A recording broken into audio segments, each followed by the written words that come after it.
Ladies and gentlemen, welcome to the Gold Standard with Alan Mosley, and here's your host, Alan Mosley. That's me, right? That's you. Welcome back. Anyway. Welcome back to the Gold Standard. Welcome. I am your host, Alan. Would you be quiet for a second? Would you just? Okay. Okay. You know what? No, there's no time for a sad face because, as you can see, today is a joyous occasion. Joyous occasion. So Sure. So why are we having cupcakes today? Oh, because I turned 44. No, you're supposed to say I turned 29 again. Oh, gosh, I'm 29. I wish. Jeez. You know what? I'll take a bite of this stuff. Okay. I don't think I can handle it. I'll let you do that. That is a fancy cupcake. Who made this? Huh? Who made the cupcake? My mammy made that cupcake. Your mammy's amazing. Yeah, I know. She's incredible. Yeah. That is a wonderful cupcake. Well, thank you for pointing out the fact to the entire world that I am now 1 year closer to death. Well, I mean, if it makes you feel any better, every single second's bring you closer to death, I get too. that. But we're supposed to have a positive episode this week. Positive episode. Yes. So really quick. Episode 16, by the way. Episode 16. 16? Would you be quiet? I swear. How dare you? How dare you interrupt the host? How dare you? Host away, my friend. Host Okay. So, if you want to follow us on social media, you can get me on Facebook, which is facebook.com/TGS Alan Mosley.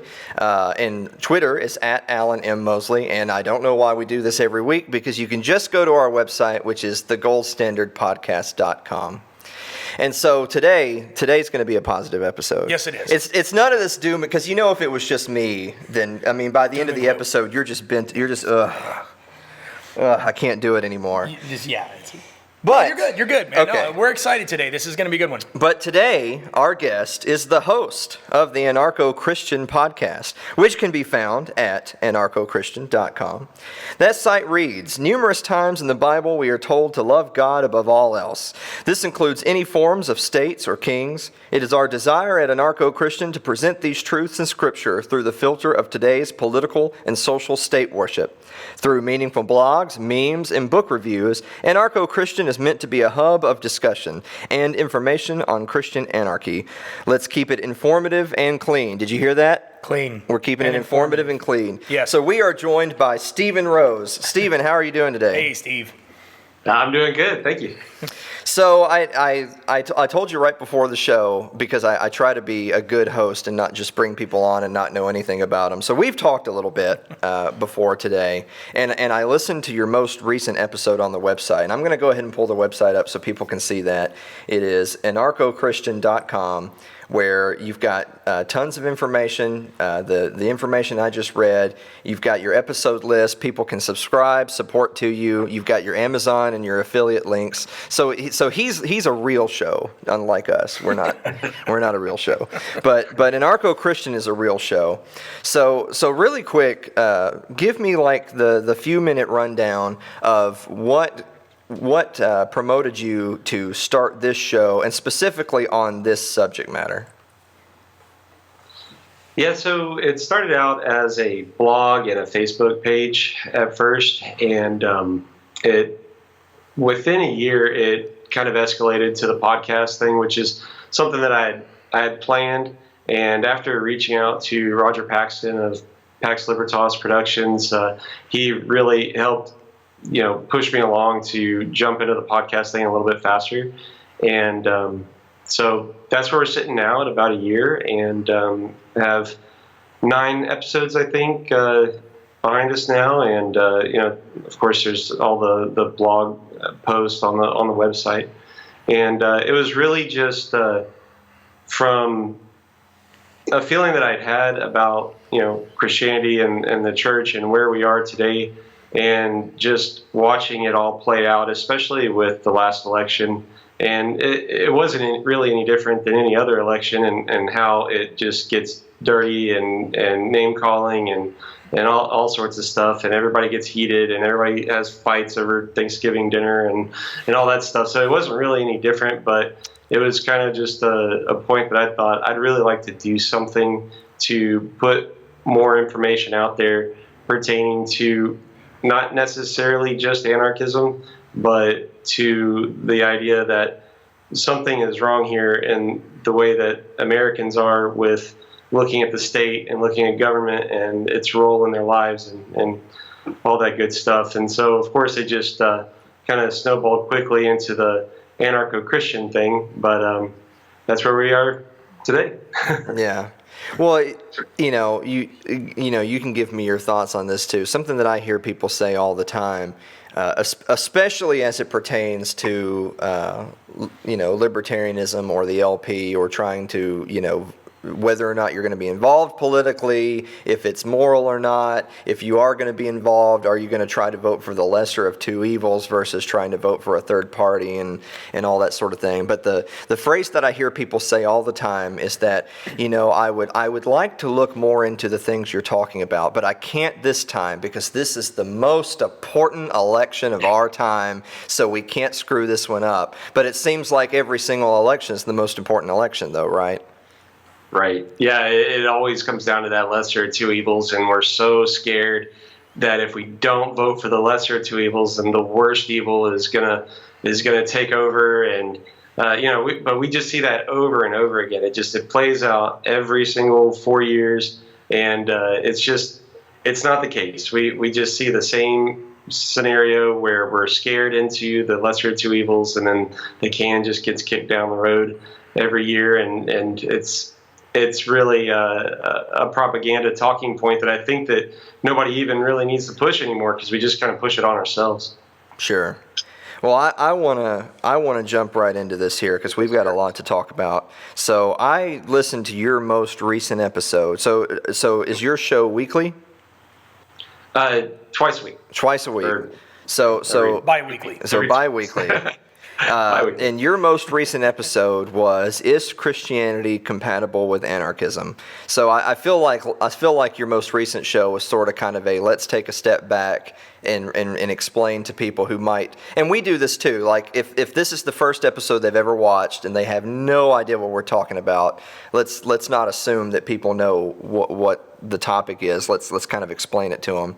And so I joked earlier, I'm pretty sure anybody with an even remotely average IQ can probably tell what the host of AnarchoChristian's position is on this question. But explain to us a little bit, Christianity compatible with anarchism?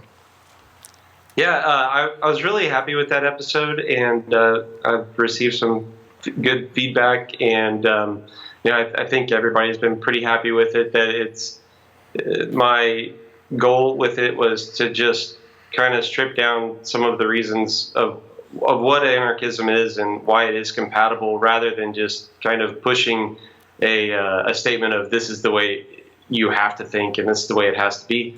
But it really does, you start peeling it away, and it really does get you to the point of agreeing that anarchism is compatible with Christianity, and vice versa. And that was really my goal, was to just kind of look at it like that, rather than saying this is the way you need to be. I like to approach it as let's just look at it. Let's have a conversation about it, and get some definitions straight. And I think that's been an overall goal with Anarcho-Christian entirely, is to just kind of have a conversation about it, look at what is happening, what's going on currently with our ideology or with political actions out there, and just take a step back and look at it and examine it, rather than come to Stephen for the exact answer that it's supposed to be. So that's what I'm hoping I'm doing. Sure. So you brought up an interesting point I'd like you to expound on for a bit. So in your experience talking about these ideas and trying to reach people, whether it's on a personal level or through your website or show, so do you feel like the greater challenge is reconciling the philosophy with religion, or is the greater challenge just defining what we're talking about? Like when you're trying to explain to a total novice, when I say anarchy, I don't mean black bandana throwing Molotov cocktails through Starbucks, because I think that's the cartoon caricature of what a lot of people think. So do you spend more time talking about the actual combination of the philosophy, or do you spend more time deprogramming and saying, well, let's take a step way back and talk and define what we're discussing first, and then talk about how those reconcile? Yeah, it's both, because the conversation, of course, is about politics and religion, and so you can talk to someone who's an anarchist, and you have to explain the Christian position in that conversation. And of course, I think that our reach is mostly to people that are already of a Christian faith, and so then, yes, the majority of the conversation does end up being describing or correctly defining anarchism, which I think is, if I'm not mistaken, on the last episode, I spent a lot of time kind of trying to define that right. You mentioned the black bandana Antifa type breaking things. When I was growing up, it was always the Mad Max picture that we see, this end of the world type thing, and it's crazy and chaotic and all that. So that's what I think we do spend the majority of the time discussing. But then again, I do spend a lot of time trying to explain the definition of what Christianity is supposed to mean, because everyone, whether you're Christian or not, you've got your preconceived notions on what the Bible says and how that relates to Christians and the way they're acting. So it kind of goes both ways on what takes up the majority of the conversation. Now, I admire you for taking on I don't know if the struggle is the right word for it, because like politics and religion both are some of the most contentious issues. If you were going on a first date, like, those are the things you don't talk about at your at your first date. So, what were you going to say? I said I do. Oh, well, I know you do. So right off the bat, it's like you're already behind the eight ball, because you're going to deal with people who might have a really strong emotional response to those types of subjects.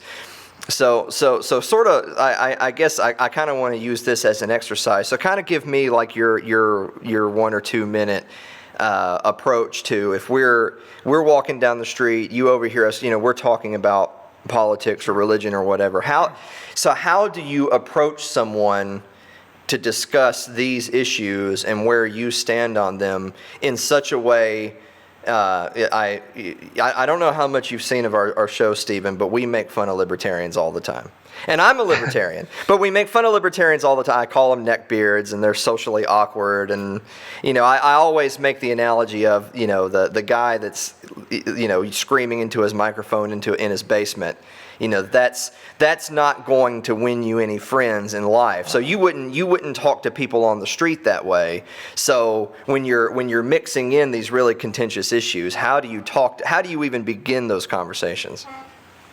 Yeah, I always try to do it in a friendly manner, and that's online or in person. And sometimes I think that the presence that we have online might come off a little insulting with some of the memes and things like that. But that's really not what we try to do. And I've been there before, and I'd say that the times where I was the most contentious were the times when I was trying to defend the right or the neocon perspective. And once I did fully dive into the libertarian or anarchist perspective, it does. I see those people way far on the right and way far on the conservative side of things, and I was there. I was there once, And also to your comment about the libertarians, not necessarily the angry libertarians, but I've been there before too, where you get really excited about someone who wants to talk about liberty and stuff like that, and then you blurt out something about, well, I think that all drugs need to be decriminalized, and they step back, oh no, this is one of those crazy guys, so definitely watching, your words and gauging it off of where that person is. If that person's already good with decriminalizing drugs, then cool, we can talk about that, but you may need to wade into that conversation a little bit more, depending on who you're talking to. So just kind of gauging the people that I talk to. So what you're trying to tell me is that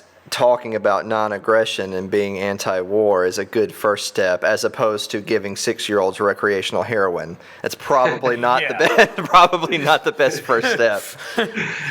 Those comments are always funny, because it always jumps to this like really far out conclusion that if I want to decriminalize drugs, then yes, I want to give like the hardest substances to people. And it's funny, but that happens all the time. I mean, it's not even just with drugs, but it's with, the roads and all the other things that you hear about. And I think one of the things that happens in the mind of conservatives, and having been a conservative for a long time, is the first thing when you hear something like that, it immediately invokes fear.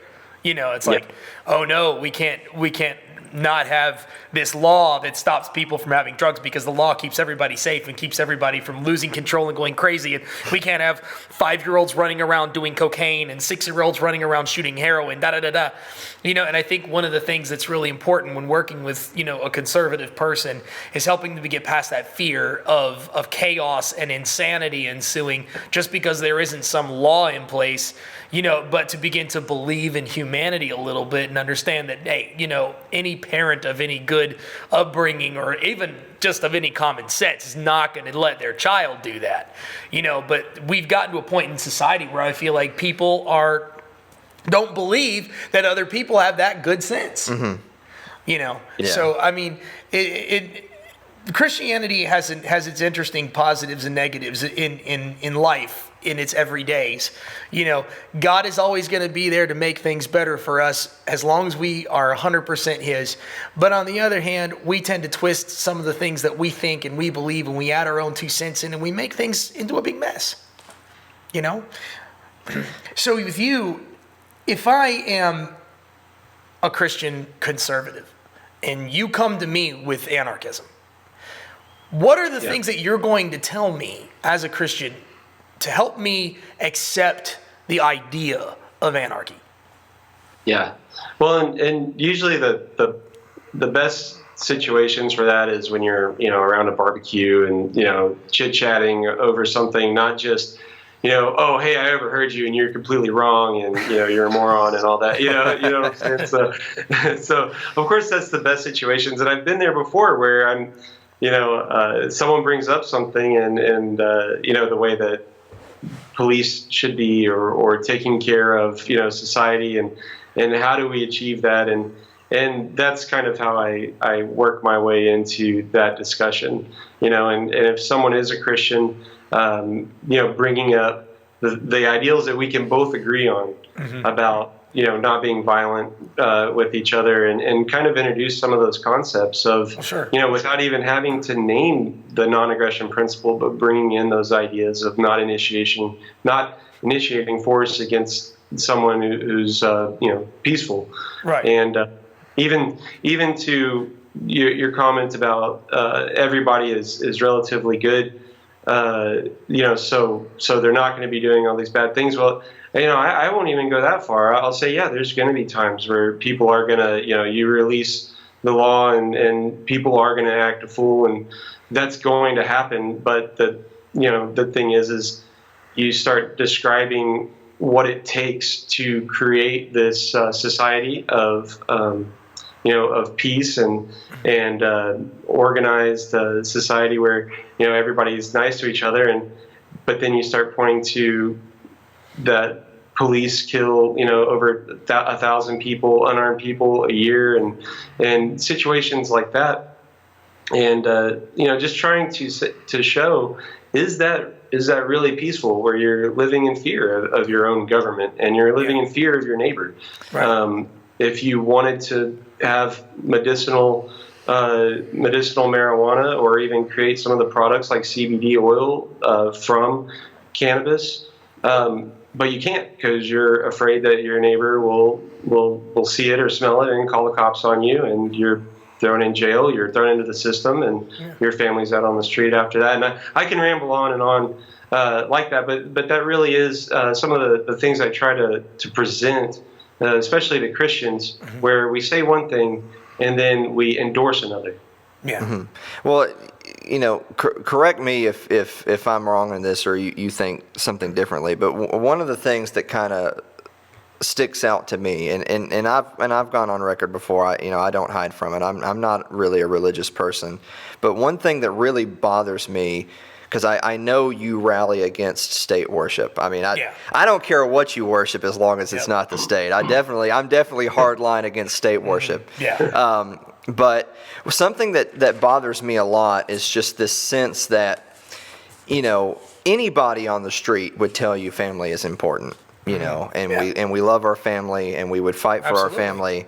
I think you'll find a very small number of people that say no, the family is meaningless. But I think people that have a hard family. Yeah, I think the disconnect for us though is that when we say family, we mean our friends and loved ones, or the community, or the church even. The state is not a member of our family. Right. The state is not the family. The state is not the father, and you are the children. Here to take care of you. So, I mean, do you run into that a lot, where people kind of treat the state as a fatherly figure, and you're trying to divorce that thought in their mind, that that's not where you should be looking for your moral guidance? You should be getting that closer to home? Yeah, I would say I would even take it above the father figure into the God deity figure. That it's our overall protection. It's the only thing that's going to save us. It's the only thing that's going to keep the enemy out. And it's the only thing that's going to keep society, just peaceful. I think that it goes even beyond the family analogy, where we've made a deity out of the state. Yeah, and we've kind of gotten to this mentality that the state is something to worship. The state is something to believe in above all things, and then sometimes it's people believe in the state before they believe in themselves. Well, on that note, I know you had mentioned earlier that you're a positive guy, and you don't want things to be contentious, but sometimes your memes can be a little contentious. And so, wouldn't you know, we have one that goes there. Yeah, we have one that goes there. So our meme of the week for this week is straight from the AnarchoChristian page, and I know you can't see it, but I know you know the one I'm talking about. So our viewers can see it at home, and it's a strong image, and they can find this on Facebook.com/AnarchoChristian as well. But I want to read the quote that accompanies this image, and you've got your branches of the service, you've got your Uncle Sam, you've got the money in this worshiping of a false idol. But the quote that accompanies it's by a Reverend J.J. Taylor that says, "A hen gathers her chickens under her wings. A tigress that tears living flesh and laps warm blood has natural affection. A hyena that digs into graves and desecrates the cold forms of the dead holds fast to her offspring and does not willingly give them up to the spoiler. Natural affection forbids the sacrifice, but the power of the war god blights natural affection and causes men to sink down to a depth that dumb creatures have never reached, where they are glad to offer their children in sacrifice to the war god." Now that, I'm sorry we didn't give a trigger alert for conservatives before I read, but I know I know you well enough, Stephen, to know I knew you were pointing that towards the right. And the military worship. So I want you to comment on this post specifically, and your thoughts on not just state worship, but specifically the military state warfare, state worship of these parents who are teaching their children at 4, 5, 6 years old. Now you're going to grow up and be a good Marine and go off and fight in the desert. I mean that's abhorrent to me. Yeah. And I mean, I'm sorry. I just, I'm a frank guy, and I'm not going to use bad language, but that's abhorrent to me. So I want you to tell me how you feel on the military warfare state and how that jives with the modern American church. Well, there's definitely an issue currently with worshiping the state. And we talked earlier about kind of bringing that up, and if you directly said you're worshiping the state, of course everyone says, no, that's not true. I love God and country, but those are platitudes and euphemisms that we've created to, really cover up the fact that we are. And it gets very contentious when you are talking about the troops. We've had it beat into our heads probably since I would assume the 60s and the anti-war protesting that went on at that time, and we really, even if we lost the war, the state really won this small victory in the home front that they would support troops every time after that. Mm-hmm. You can't say anything about it at all, and I understand that it gets it does get very hard to go through when you're talking about people who have lost loved ones or family members, and it's something that means a lot to me because I've lost friends over there in overseas, and it is very hard, and I get frustrated, and that's really I think what when I see that sort of behavior that kind of inspired that meme. Especially when it's from the right, that's very, very strong in supporting wars unconditionally and supporting troops unconditionally. It really is the right. And the picture that you have there in the meme, it has money under the flames. And I think that most of us familiar with the idea of the military-industrial complex will get it right away. But the original picture is a child sacrifice, and it was a very real thing. And when you just start looking at it through a lens of an analogy, there's not a lot different between sacrificing them to this God to make sure that you're safe and you're fed and everything like that. And here we are losing thousands of young lives every year. For our safety and our protection and just overall order, I see a lot of similarities, and I think it's summed up very well in a few things that have been written, and that was from J.J. Taylor. That's an old book, The God of War, and it's an amazing book. And when I read that the first time, it floored me. I stopped reading. I reread it a couple of times, and I couldn't think of a better way to express that. Yeah. Is when I saw that, as soon as I saw that image, I knew that was going to be our meme of the week this week, because the warfare state is something that I'm a subject that I'm passionate about. Yeah. When you see the national anthem and the flag waving before every football game, every season, when just the constant glorification of soldiers and that they're sacrificing so much for your freedom and your liberties, which is not true. But it's you wrestle with this thing that otherwise good and virtuous people, they think that, though, right? Like it doesn't benefit us to say, oh, well, I condemn you all because you're all a bunch of morons and you're killing babies and whatever. Like that's not useful language, because they don't see it that way, right? Like even, it's not a matter of that's what they're doing, so that therefore they're evil. It's a matter of they genuinely believe when they go off to basic and then get shipped overseas, they're doing a good thing. Yeah. So it's figuring out a way to reach people who in their heart of hearts may genuinely be courageous people, but getting them to understand that they should be pointing all of those positive energies and courage and forthrightness and work ethic. They should be pointing that at home. They should be pointing that in their house, in their family, in their community, not in Syria, not in Iraq, not in Afghanistan. Yeah. Well, we've really, in the post 9/11, society that we have, we've really accepted this idea of get them over there before they get us over here. Mm-hmm. And, you have that conversation of, is it defense? Is it defense when you're the one over there? And is it defense when you're the one making the first strike? And I try to ask people to kind of imagine, like, let's put aside the conversation of absolute pacifism, which there's a large portion of Christian anarchists that subscribe to that.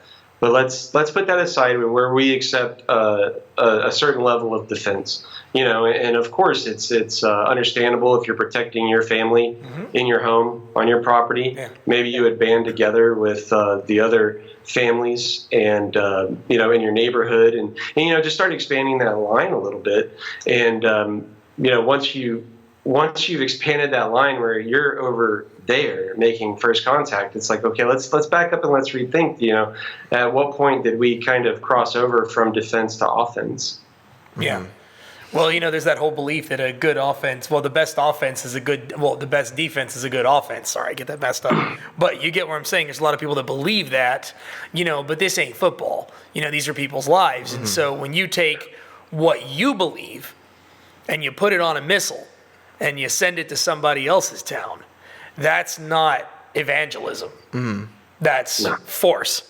And so, when I talk with Christians about this and when I get in discussions, it always comes down to the same thing. It's like, you don't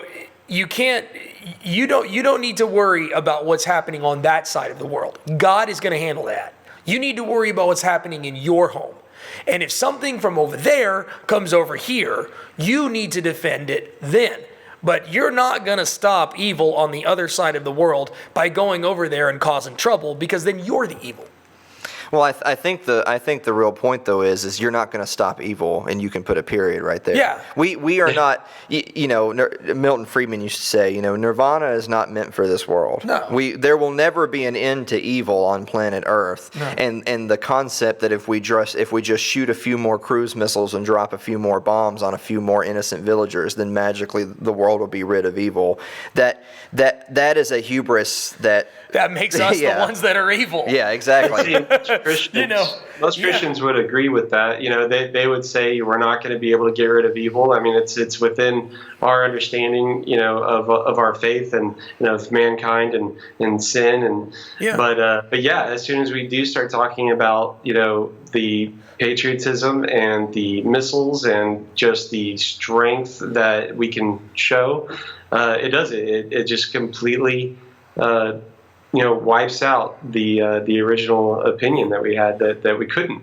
And going from being just a Christian thing to kind of like this Americanism thing, where it's like USA, USA, everybody gets all pumped up and and behind that like they're rallying at a football, football event.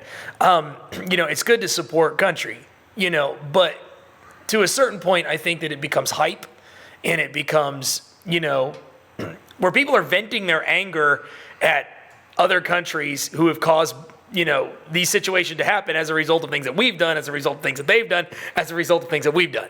So I think what happens is a lot of people get really excited about the situation. They get too much into it when they really don't have the understanding behind it to know what really happened. Yeah, there's a lot of misconceptions out there about what we're doing in Yemen or Syria or Iraq or wherever we are. There's a lot of false information that's put out there, and everybody is subject to kind of just picking the information that just most agrees with you first. And we've spent decades and generations kind of grooming the American population to thinking and acting the way that it does now. I think you both of you guys can correct me if I'm wrong. I think there's probably something in the Bible about not getting into a 27-layer revenge war.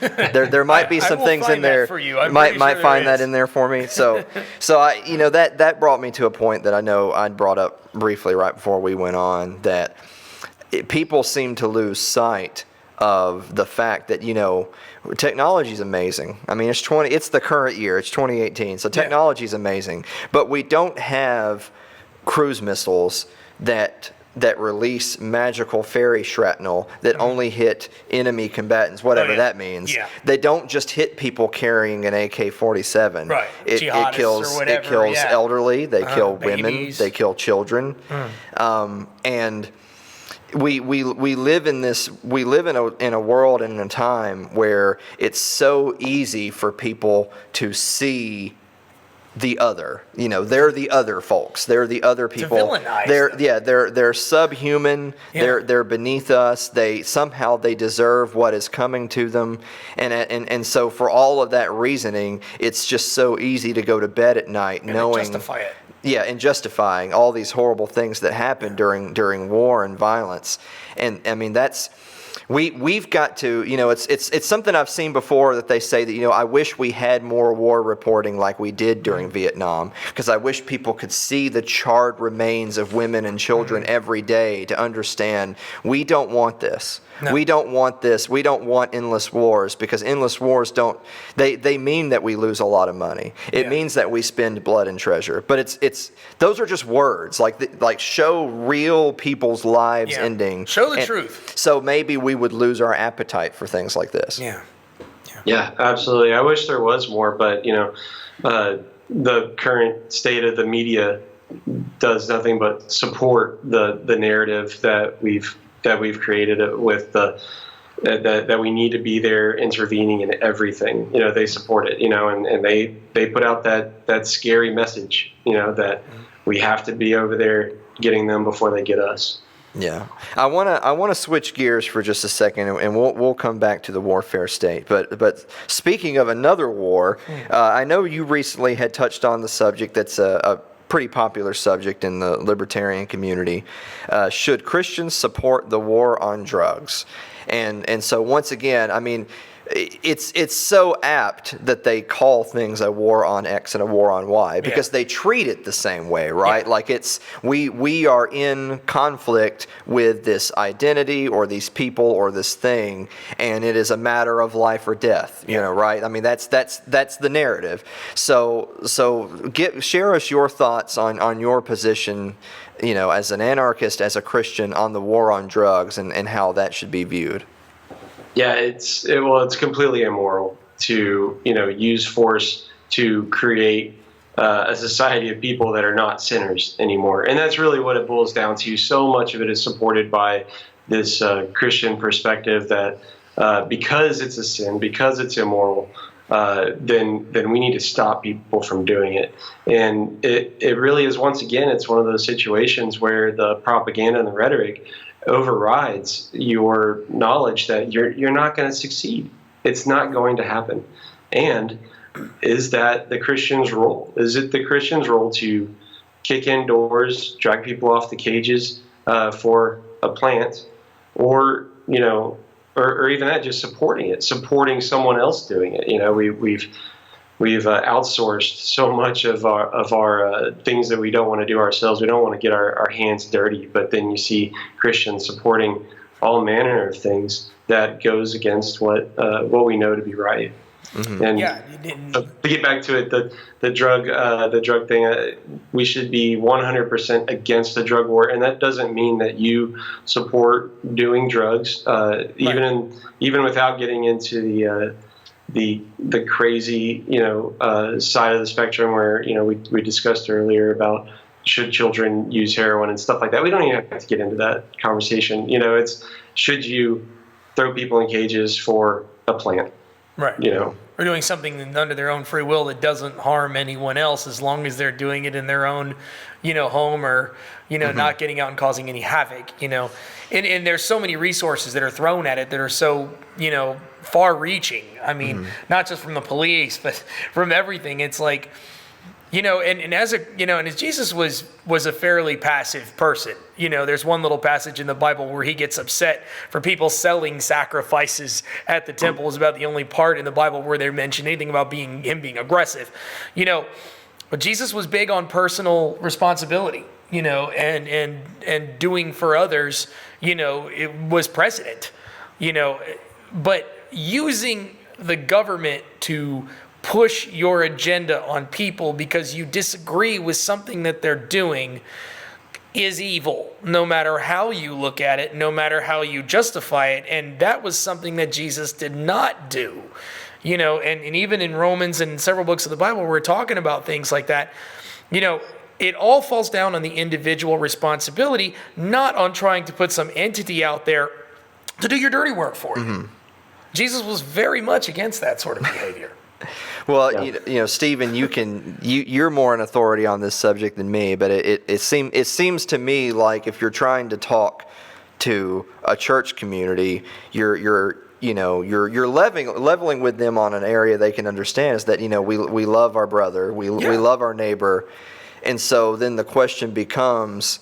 And I feel like you can give an obvious answer to this one, so I'm throwing you a softball.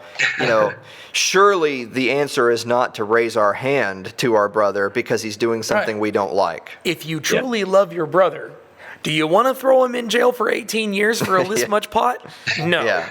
If you're worried your brother has a problem, you help your brother get help. You don't lock him up and throw him away and ruin his family, take everything he's got. That's not helping. That's making things worse. That's vengeance. That is not godly. The rhetoric always just overrides it, you know, because we know we're supposed to be praying for our enemies, for our neighbors. We're supposed to love our enemies and our neighbors, and you know, and that's our neighbor is everyone around us, you know, and it's Love people thy that we neighbor as thyself. It's the golden rule. It's the rule that Jesus laid out before. It's the rule that every great religious teacher laid out. Yeah, And it's true. So, but the rhetoric and the fear just overrides it every time. Well, we talked to Jeffrey Tucker last week, and he shared a similar viewpoint that I want to get your thoughts on. That there's this weird phenomenon in society that I've noticed, and maybe you have as well, where we know that getting the cops involved is going to escalate the situation. Yeah. But we kind of live in this weird time where people use that as a weapon, right? So if you know, I say that I love my neighbor and I say that all these things are right or wrong, but if my neighbor is smoking pot and I don't like the smell, well, I'll get him. I'll call the cops, and that'll teach him. And it's like, whoa.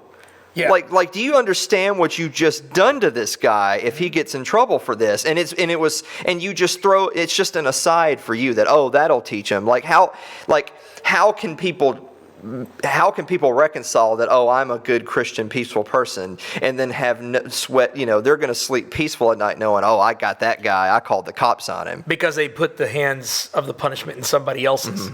You see, they use the cops as a scapegoat to enforce the way that they feel. Yeah, absolutely. You know, we police the undesirable people rather than you know, really reaching out and helping them. You know, and it's the most dangerous thing about pot is the war on drugs. It's calling the police. You know, that's the most dangerous thing. And yeah, when you call the cops on someone who's being peaceful, you're complicit in everything that happens to that person. And it really is a sad state of affairs. Mm-hmm. Well, I want to jump to one other topic really quick before we get too much later on time. So you and I had discussed really briefly before the show the Alfie Evans situation in Britain the last couple of weeks. And so for people who are not super up to speed on that, so Alfie Evans was the child who was in a British hospital, and I'm not a doctor, so forgive me, but he had a medical condition that he was on a ventilator, he was on life support, and the doctors believed that he was beyond help, that he could no longer be helped, and so they have a state-run healthcare system, and they had decided, you know, they're looking at the chart of cost-benefit analysis. I mean, if we can talk about lives that way, and the state had decided, well, his life is over. We can't help him anymore, so we got to let him go. And what makes juicy details to this are Italy, which was also a state-run healthcare, by the way, but still, there were medical entities that believed that there were options, and I'm not saying he was going to live. We don't know. I mean, maybe the prognosis was dark for sure. But there were medical entities way more intelligent than myself that believed that not all options had been extinguished, but the state in the UK had decided, I'm sorry, you know, a bureaucrat has made the decision, this child is going to die, he's going off the ventilator, and then they took him off, but he didn't die right away. Wow. They thought this was going to be in a few minutes, he was going to pass away. He ended up living for 5 days? Something like that. Yeah. And so they essentially let this child starve to death, as opposed to seeing right away that, oh, he didn't pass away right away, maybe we can save him. And so I want you to give us sort of your broad thoughts on that from the Christian perspective, as well as the philosophical perspective of, who is determining the future of that child? Is it the state or is it the parents? Yeah, it was a terrible, terrible event. It is something that I have children myself, so I see a situation like that, and I immediately jump to a personal perspective, and I just can't even. I had to even pull away from reading some of the headlines and articles, around it, because it's horrible, and that's exactly what we get though when we want socialized healthcare and socialized, anything. That's what it's going to turn into, where you don't have a say in it, and the state should never be the say in it. Should never be the say. We talk about how would these ideal utopian anarchist or voluntarist societies look like, and all of the global outreach to assist and even just not killing this child, and to try to do something else is exactly what we want, and we should point to that. Here you had another country, you had other hospitals, you had a global outreach that people will donate to, will be charitable to, and the state is the one that stepped in and just destroyed all of that and destroyed that child's life. Well, if there's one thing, you touched really briefly on that right there at the end, that and this is something I want to get your thoughts on as well too, is that when we talk about anarchism, one of the first things that our opponents will fly into our faces is that, but without the state we won't have X, Y, and Z. People won't take care. There won't be help. There won't be charity. There won't be money for the arts. There won't be money for healthcare. There won't be all these things. And yet, in a situation like Alfie Evans, you see this massive outpouring of support. Not just emotionally, but financially as well. If you ever need a pick me up when you're dealing with the political or the philosophical games that we play, it's that I genuinely believe in my heart of hearts that people are very generous. Definitely Americans. I don't have the statistics offhand, but I know that they're out there, that private charitable givings are overwhelmingly larger than state welfare and the like. And so our neighbors do help one another. So for us, it's more of a matter of, get the state out of the way so the community can help itself. Yeah. So what are your thoughts on that? Yeah, absolutely. I just witnessed a similar event with a child in the United States. I don't know if either of you saw this. It was a big outpouring across a lot of the libertarian circles online. It was a child named Tegan, I believe, and she had a kidney disease. And we saw in a few days, we saw $25,000 raised for that child and for her parents to take her out of state to receive treatment. And it's there. We witnessed, I think it was a year ago, the Sutherland Springs massacre, and a similar thing. I watched just millions of dollars and in aid, and then of course physical aid of people coming down and helping with victims and survivors and families in the community. And it always happens, after hurricanes. You see an outpouring of support, and it really does come down to just that fear and that rhetoric that it won't happen, and that we have to have the state for it. Yeah. I have something that I wrote, I've got written down here that I got offline that really fits into what we're talking about. I'm going to read this real quick. It says, when the government steps in and acts as the giver of what could have been a private gift, instead of having a posture of humility and gratefulness, the receiver actually becomes envious and starts to compare what they have to what the giver has, and feels entitled to the possessions of another human being, which we know from Scripture is harmful. And where that fits for what we're talking about, how much do you think government welfare state gets in the way, really, of private giving? We know that people have big hearts and they give a lot, but do you think that the welfare state does absolutely hinder what people give others. Yeah, absolutely. I mean, I'm already getting taxed, 20, 40% of my income. Why do I want to donate anymore? And so where there definitely is a natural inclination to be charitable. You mentioned, I've seen those statistics before where Americans are taxed very, very high, but yet they give more than anyone else in to charities. And so, I mean, statistically, it's there. People do it. And there is the maybe not so obvious consequences of the state doing it, where we become lazy. Even myself, I'm human too, just like anyone else.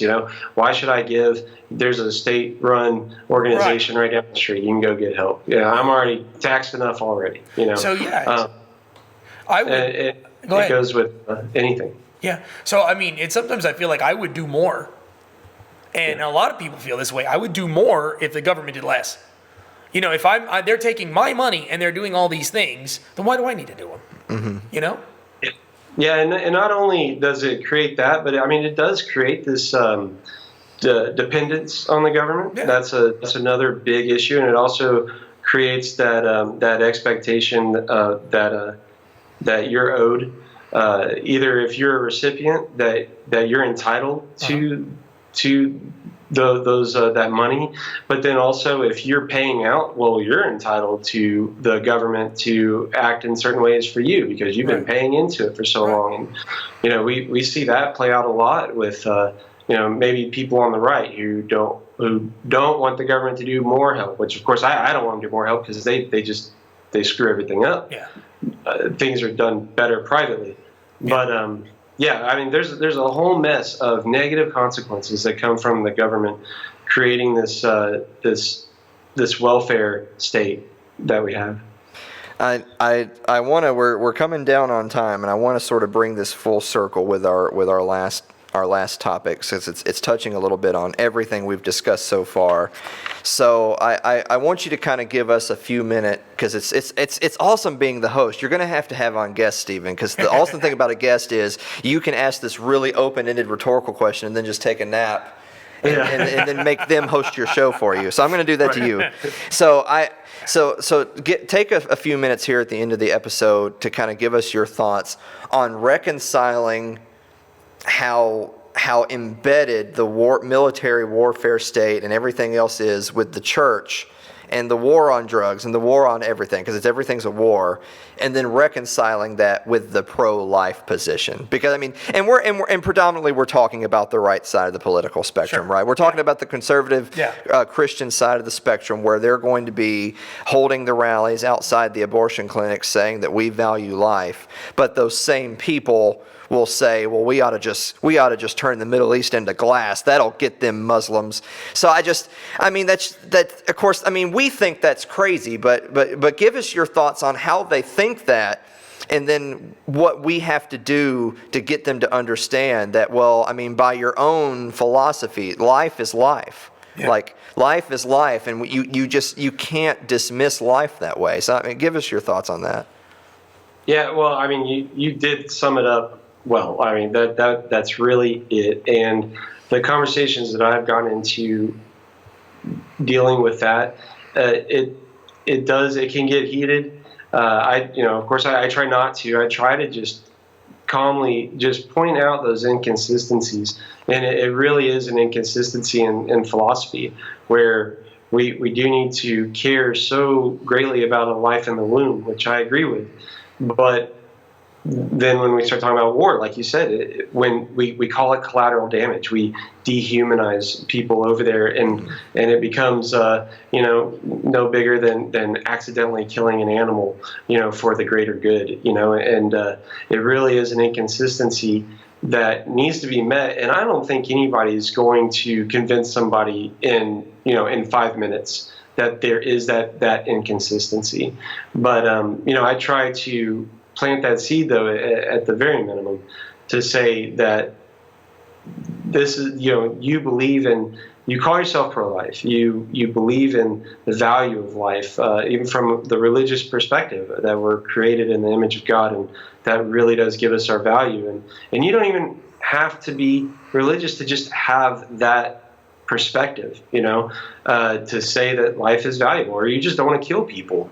But when you start getting into the collateral damage overseas and the thousands and thousands of lives that we're currently killing overseas, or even just the past wars that the U.S. has been involved in, it very quickly turns into excuses, or for this greater good sort of mentality, and just keep walking it back. Just keep walking it back and explaining that, and having real life stories as well. I think just kind of staying up to date with the news, the real news of what's going on over there, and showing how would you feel if that was your child? Would you'd probably be willing to strap up with an AK-47 and thousands of rounds as well, and attack somebody or just defend somebody on your property when they came from overseas and killed your family, and just try to keep walking it back and forth. And it will, because again, it's the rhetoric that not only have we been indoctrinated with our whole lives, but our parents and their parents, and it's generations, it's baby steps that's gotten us to this point. It's also, I think that what happens over time is we Americans have developed this superiorism over the rest of the world, and there's this sense that because we're Christians and we have this incredible God that we serve, that somehow we know what's better, and these people over there are enemies of God, and we have to go do something about those people because they're such a danger to all of us. Well, I personally feel that's completely wrong. And that's the wrong way to look at things, because that's not what Jesus was about. Jesus was about evangelism. Jesus was going to those places and telling them about the love of God, not sending bombs. Right. And I think that's where a lot of people are getting it wrong these days. I mean, the bigger picture is love thy neighbor, right? I mean, we're not loving them with missiles. Yeah, and well, we need to get into who is our neighbor, and is it just your neighbor next door, Is it? But it's your family, it's everybody. It's all. And you're absolutely right that it really, it's the rhetoric that we keep coming up against, where we know this as Christians. We know that we're supposed to love and pray for and be charitable. But we just keep getting stuck back into this loop of, well, they're going to kill us, so we got to kill them first. Yeah. Well, I'm so glad you came on to talk with us today, Stephen, because I knew that this would be an interesting episode, and I admire you because like I said before, I know that you're diving headfirst into multiple areas that are really emotional for a lot of people, really contentious conversation, and you're going to trigger some people, you're going to rub some people the wrong way, but you show us such a great example of a positive way of doing it, that you can try to give people the tools they need so that they can go home and look in the mirror and have that conversation with themselves, right? So thank you so much for coming on the show today. Yeah. I'm going to pull up the site again. So, Facebook.com/AnarchoChristian, but their website, the AnarchoChristian podcast, is AnarchoChristian.com. There's no hyphen, all one word, AnarchoChristian.com. Stephen Rose, thank you so much for joining us today, buddy. Thank you, Alan, and thank you for having me and for the great conversation. I appreciate it. Got any final thoughts? Love thy neighbor as thyself. I could take them or leave them. I'm just kidding. I'm just kidding. So guys, quick messages before we sign off. We need more. Those are rookie numbers. We got to get those numbers up. So we got to get more subscriptions on YouTube. Yeah. Give us all your money, because you just heard Stephen. He was saying you got to be charitable. So give us all your money at the donation link on our website and through Patreon. Patreon.com/TGS Alan Mosley. Facebook.com/TGS Alan Mosley. Twitter @Alan M Mosley. And of course. And our website, which is thegoldstandardpodcast.com. Thank you so much for being with us this week. Thank you very much, and we'll see you next time.